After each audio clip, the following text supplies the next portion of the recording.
Hey, good morning. Happy Friday. It's Daryl here. It's bright and freaking early, man. It's 3 a.m. here in Connecticut on the East Coast. Okay, today I basically have three different articles, two articles. One article, and one political cartoon that I would like to share with you guys. And the point of this video is I'm honestly trying to understand what it is about Donald Trump.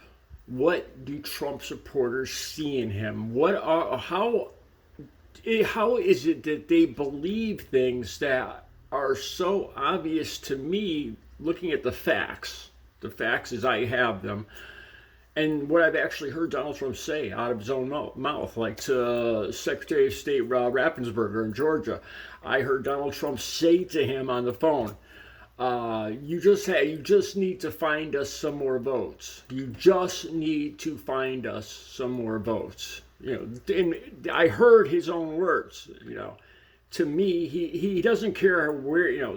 He's basically asking Raffensperger to make up votes so he can win. He knows he lost, and he doesn't care what Raffensperger has to do to make up votes. I mean, that's what I hear. And how come I'm trying to understand, because to me it seems so illogical. It seems insane. I mean, when I say a cult, I mean this is really a cult. Let me start at the very beginning here. Let me show you a political cartoon that I came across in my local, the Waterbury, Connecticut Republican. Says it all there. And this is on the editorial page. The paper got a little wet. I apologize for that. And it shows Donald Trump's backside here, and there's a whole big crowd in front of him. And then down here it says, Trump versus the entire establishment. And then in quotes it says, the real David and Goliath. So Donald Trump would be the small guy, the David, fighting for justice and against when they're saying the entire establishment, I guess they mean other politics, other politicians, the media. God forbid the media. The media is just people.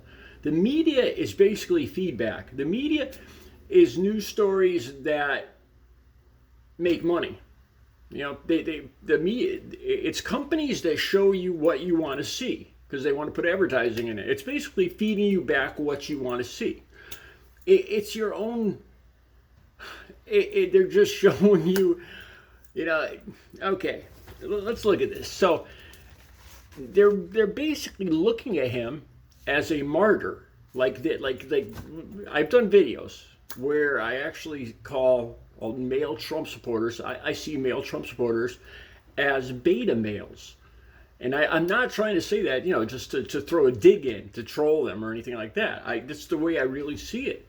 Because the way they look at it's like their alpha leader, their alpha dog, and the way they put these pictures of him, with all buffed out with the bear, somebody else's bear, like the Rambo bare chest, from a 20-year-old guy, and then Trump's had superimposed. What man puts that on their truck? They're idolizing this politician. They're idolizing this 70-something-year-old billionaire.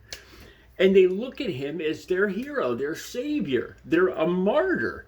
I see the comment after comment of people saying that Donald Trump gave his life for this country, gave his life for our freedom, and then you see the way Donald Trump talks about people the soldiers that passed away in World War II, the soldiers that really gave their lives for freedom.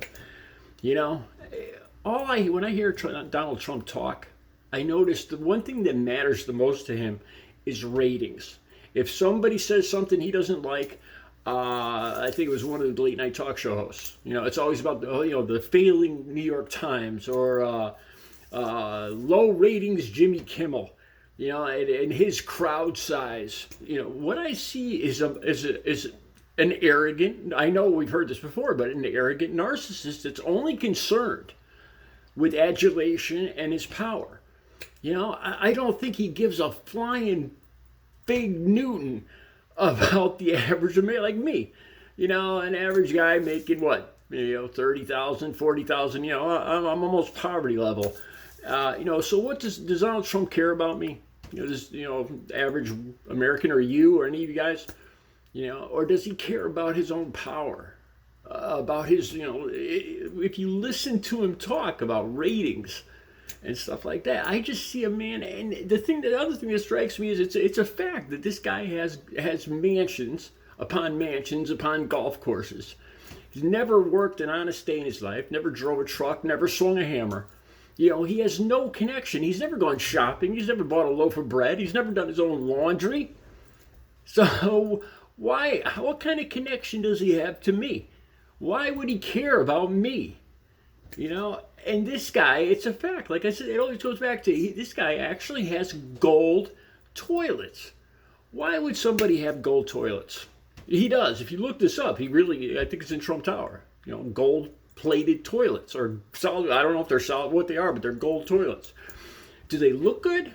Nah, to me, no. I'm not an interior designer, but they don't look good. The only reason you would have gold toilets is just to say F you. I got money.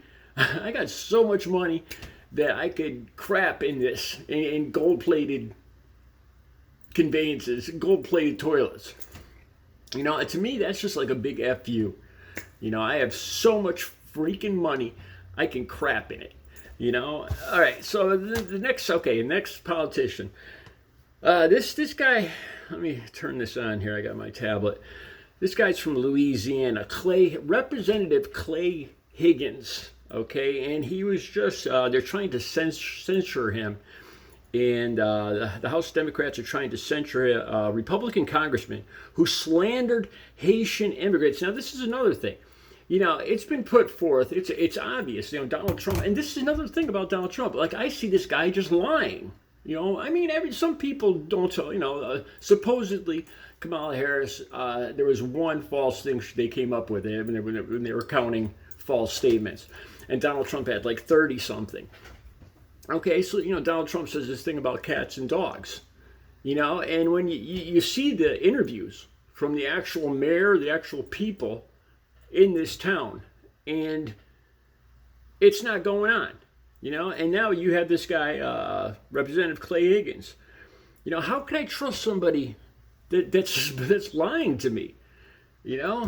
Representative Clay Higgins of Louisiana described Haitians in racist terms Wednesday afternoon, calling them wild, eating pets, voodoo, nastiest country in the Western Hemisphere, cults, slapstick gangsters, in a post on X, the platform formerly known as Twitter. Higgins, a far-right lawmaker who has voiced conspiracy theories, deleted the post after Democrats confronted him on the House floor. The Haitian community in Springfield, Ohio, and beyond have faced an onslaught of racist abuse after Republican presidential candidate Donald Trump and his running mate falsely made these claims. So they're and then it gets worse than that too. This guy actually said that Higgins on Wednesday posted that Haitians should get out of our country before January 20th, like a threat. You better be gone by the time we take office. They're assuming that Donald Trump's going to win here. And I look at these people. First of all, what they're saying is wrong. They're vilifying. That's like saying the entire country of America. There is all serial killers and cowboys.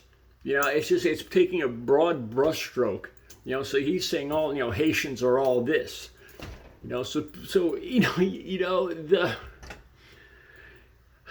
It's just the ignorance dumbfounds me, and it's evil and it's dangerous. And it scares me that these people exist. So I'm trying to understand what makes these people tick. How can they believe? Do they really believe what they're saying? As they're saying this is what I wonder. As they're saying this, do they know in their head that they're not being truthful? Like that Donald Trump won the presidential 2020. You look at all the numbers. You look at the results.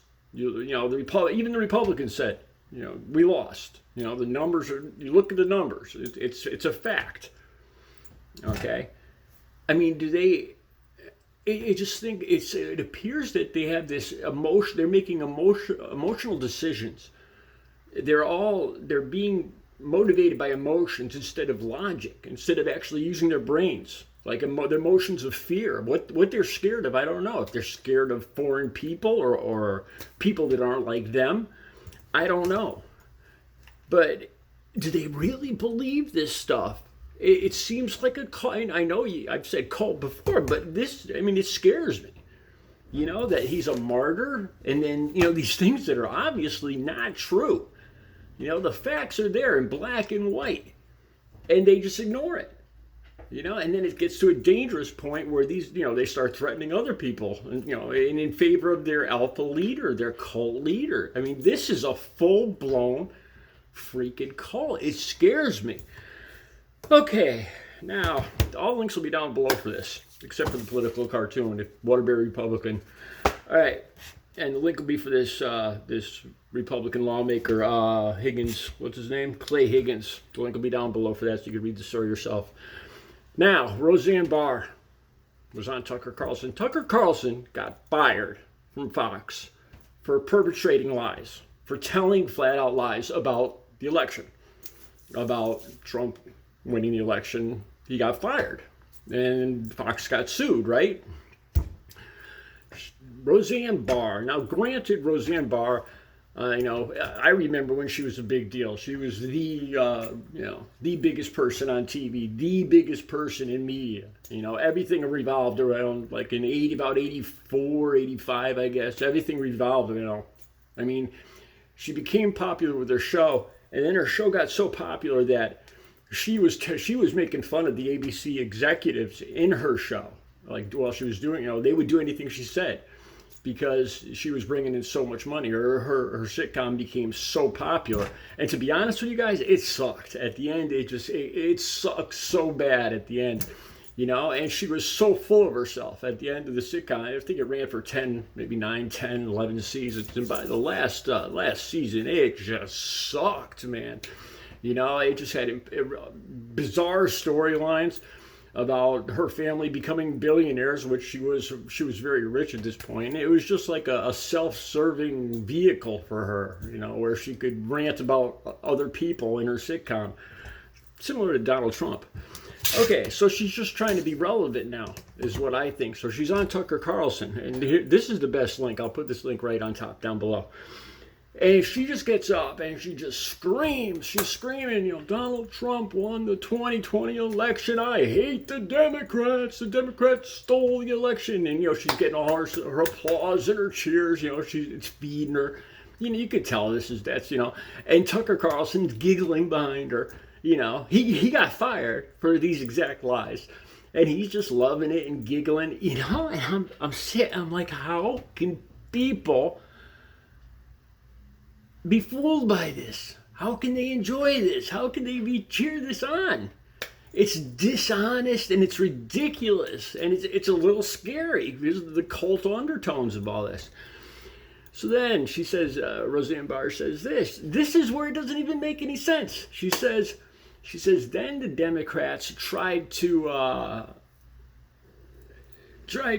change to obscure what was going on with this stolen election, with the whole January 6th thing. That was a distraction.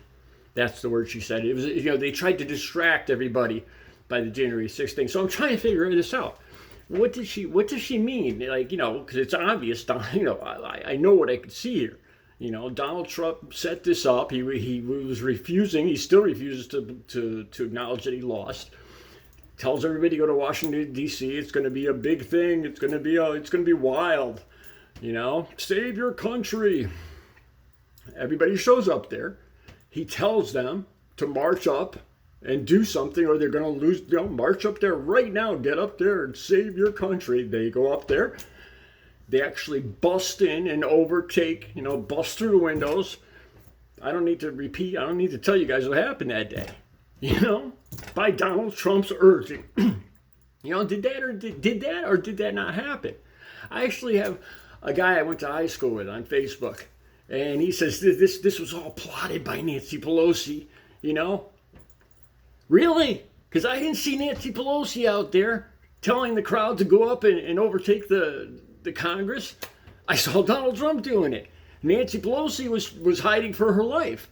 You know, so how is this all her fault? How does that make any freaking sense? You know? And this thing about distracting.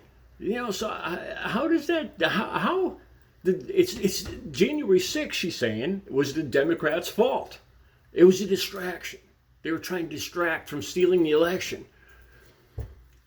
It doesn't even make a tiny bit of sense, but that doesn't matter to them.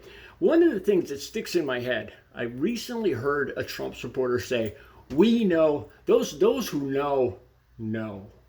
We know because we know. And that just freaked, that kind of sums it up. You know, there's no debating with these people. There's no conversation. There's no political debate with these people because there's no rational thought. None of this makes any freaking sense. It's all conspiracy theories that could easily be disproven, and they refuse to believe it. It's right in front of their eyes. If that's not brainwashed coal, I don't know what is. Yeah, it scares me. It scares the hell out of me.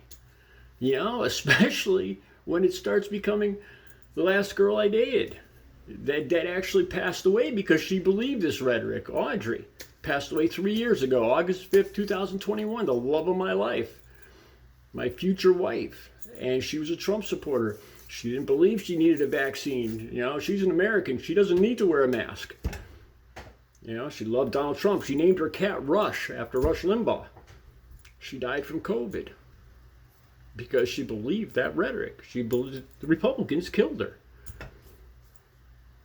Am I wrong? Is it me or this is insanity? It's insanity. It doesn't even make any sense.